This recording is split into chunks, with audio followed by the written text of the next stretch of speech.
Molding is one of the major ways to shape different products in our daily lives. One of the methods used to make these molds is called electrical discharge machining, or EDM.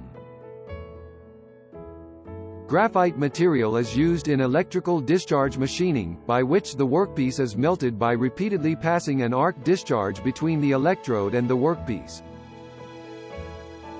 Compared to other metal-like material, graphite has the advantages with better machinability, easier surface finishing, and faster processing speed of electrical discharge.